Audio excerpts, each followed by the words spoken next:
Welcome back my new blog. જય માતાજી, જય શ્રી રામ. તો ફરી એકવાર મારા લોંગ વિડીયોમાં તમારું સ્વાગત છે. તો આજે શું છે ખબર, ગામમાં છે ને ઘૂંઘરું કરે છે કે લાઇટ બિલ કોઈને ભરવાનું નથી. એનું કારણ એ છે કે અમારે ભાઈ લાઇટ બિલ PGVCL છે ને બહુ છે ને લાઇટ કાપે છે. તો ગામ છે ને આખું નારાજ છે એનાથી.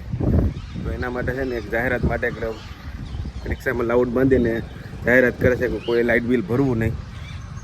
કારણ કે લાઇટ બિલ ના ભરો ને તો કંઈક એ લોકો કંઈક આપણું ગામનું સોલ્યુશન લાઇટનું લઈ આવે એ માટે. તો એ આવે ને એટલે તમને બતાવું. તો ફાઇનલી છે ને ઘૂંઘરું આવે છે, આપણે એને ઊભું રાખીએ ને ઊભું રાખીને પછી છે ને આખી એ શું જાહેરાત કરે છે ને એ આખી આપણે એનો વિડીયો બનાવીએ. તો બસ હવે આગળ બાજુની શેરીમાં અવાજ આવે છે તો ત્યાંથી આવે ને એટલે અહીં આપણે ઊભું રાખીએ ને પછી એને છે ને એનો જ આખો વિડીયો બનાવી લઈએ.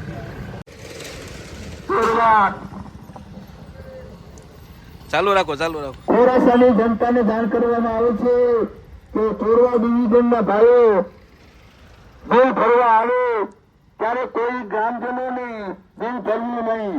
ખાસ સૂચના કે આપણું બાળક સૂતું હોય ત્યારે અંધારું રહે છે, આપણે ત્યાં મહેમાન હોય છતાં અંધારું રહે છે, આપણે ત્યાં પ્રસંગ હોય પણ અંધારું રહે છે. ચોરવા ડિવિઝનને જાણ કરવામાં આવે છે કે અમને અંજવારા આપો. બિલ ભરતા છતાં પાવર રહેતો નથી. ખોરાસાની જનતાને જાણ કરવામાં આવે છે કોઈ ભાઈઓ બહેનોને બિલ ભરવા જવું નહીં. ખાસ સૂચના કે પૈસા ભરવા જાતાની બહેનો માતાઓ ગ્રામજનોને જાણ કરવામાં આવે છે. ચોરવા ડિવિઝનની ગાડી આવે ત્યાંના ભાઈઓ બિલ લેવા આવે તો પહોંચ થાળવાની રહેતી નથી. આપણા ખોરાસા ગામને આંગણે જમતી વખતે અંધારું, બપોર વરસાદે અંધારું, આપણે અહીંયા પ્રસંગ હોય ત્યારે અંધારું. ખાસ સૂચના કે હોય જીએબીનું બિલ ભરશો નહીં. એનો માતાઓ વડીલોને ખાસ ભલામણ કરવામાં આવે છે. તો ભાઈ અમારે છે ને નરિયાવાળું મકાન છે ને ગુજારા કરવાની એટલે છે ને મહેંદી કાપવાની મહેંદીનું ઝાડવું હતું ત્યાંથી મહેંદી કાપી છે. આ 2-3 દિવસ કહેતી હતી કે અમારે છે ને ગુજારા કરવા છે તો મહેંદી કાપી ગયો. તો આજ મેળ આવી ગયો. દાંતેડું બધું સંજોગે બધું ભેરું થઈ ગયું એટલે મહેંદી થોડીક કાપી લીધી ને હવે આને છે ને ધુંજારા કરવાના છે. ધુંજારા કરવાના છે ને દિવાળી આવે ને હવે નોરતા. તો હાલો હવે મહેંદીનું કામ પતી ગયું. તો બપોરનો સમય થઈ ગયો છે ને છાશ લેવા આવ્યા છીએ. આવા તો ઘણા બેઠા હોય આડા હાથ રાખીને. તો પ્રકાશભાઈ પાસે છે ને આપણે છાશ લેવા આવ્યા છે. પ્રકાશભાઈ છાશ આપી દો ને. મારે હાથે જ લઈ લઉં કે? તો ભાઈ છાશ લઈ લીધી ને હવે છે ને બપોરા કરવા જવા છે. બાકી જો આ બધા ડ્રાઈવરો છે ને હમણાં 4 મહિના થાય નવરાત બેઠા છે.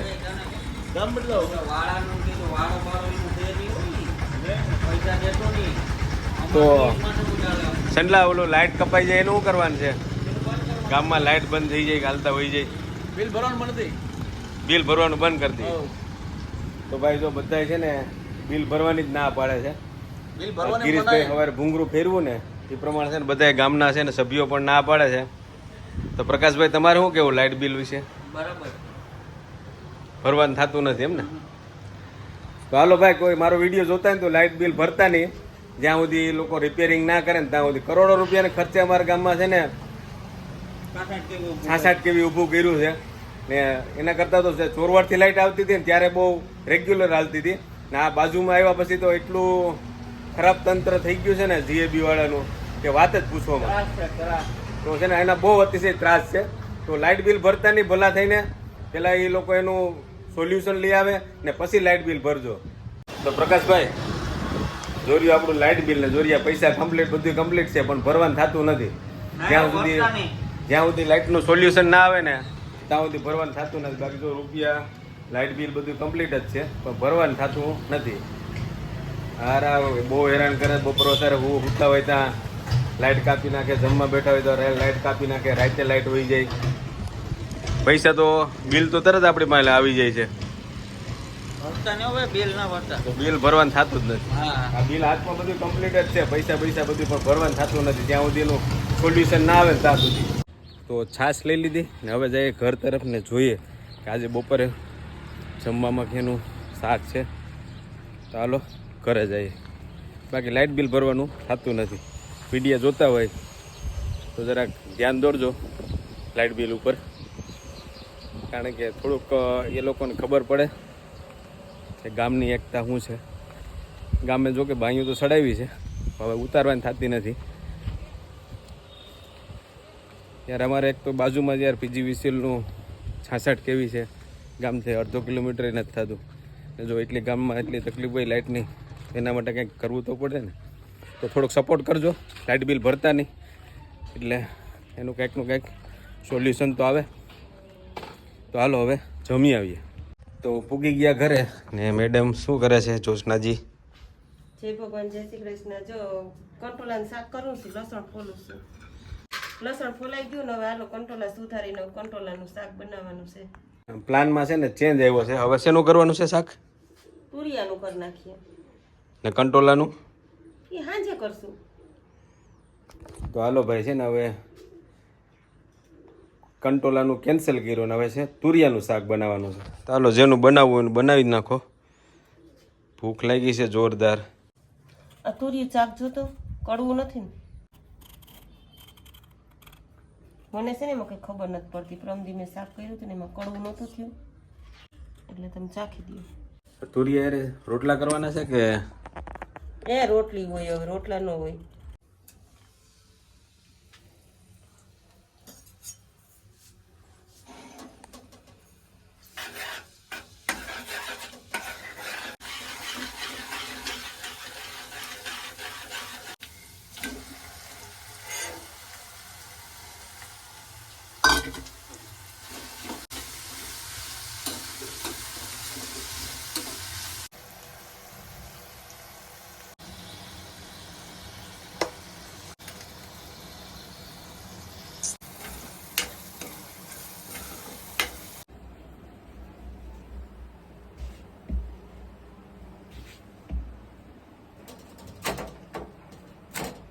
તુરિયાનું શાક અને રોટલી થઈ ગઈ છે.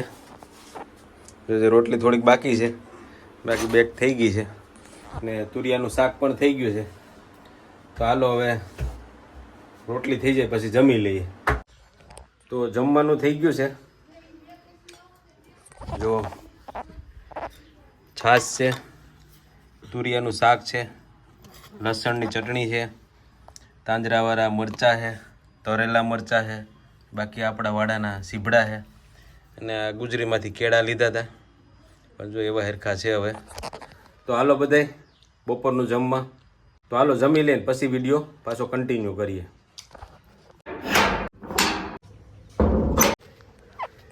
તો તુરિયાનું શાક ને રોટલીને ખાઈને ભાઈ હુઈ ગયા હતા. 4 થઈ ગયા, કંઈ ખબર ના રહી.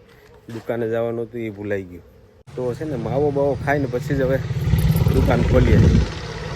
મોડું તો થઈ ગયું છે, હવે માવો લઈને જ જોઈએ એટલે હવે આખો દી ઉપાધી નહીં. નીંદર ચડી પછી કાંઈ વાત કરો. મને અત્યારે એમ જ થયું, ખાઈને બપોરે મોબાઈલ જોતો જોતો કઈ હાથમાંથી પડી ગયો. મોબાઈલ મોબાઈલ મને એમ થયું બપોરે તુરિયાનું શાક બનાવ્યું, શાક બાક ખાઈને હુઈ ગયો. 4 થઈ ગયા. હવે હું કહું માવો બાવો ખાઈને પછી દુકાન ખોલી આવે નિરાશ એટલે આખો દી હવે ઉપાધી નહીં. 3:15 થઈ ગયા.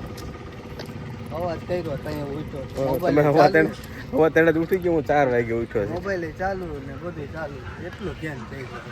તો હાલો ફૂગી ગયા ગાત્રાડ પાનમાં ને હવે છે ને માવો લઈ લઈએ.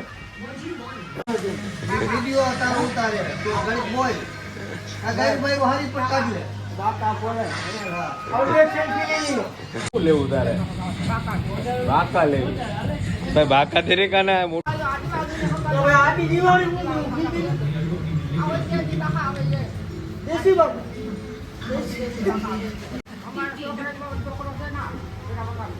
ભરતની છોકરી. તો માવો લઈ લીધો ને જયસુખભાઈ જો કામે હોય કામે લાગી ગયા ને હવે કાતરાડ પાનમાં ઘડીક સમજો યારે 2 વાતો કરી લીધી ને હવે છે ને દુકાને જઈએ. ને હવે વિડીયો છે ને લાંબો થઈ જાય એમ છે. તો વિડીયો સારો લાગ્યો હોય તો તમારા મિત્રોને શેર કરી દેજો. ચેનલમાં નવા હોય તો સબસ્ક્રાઈબ કરી નાખજો અને એક મસ્ત લાઈક કરી દેજો. તો મળશું પાછા નેક્સ્ટ વિડીયોમાં. ત્યાં સુધી આવજો. Ram Ram, bye bye.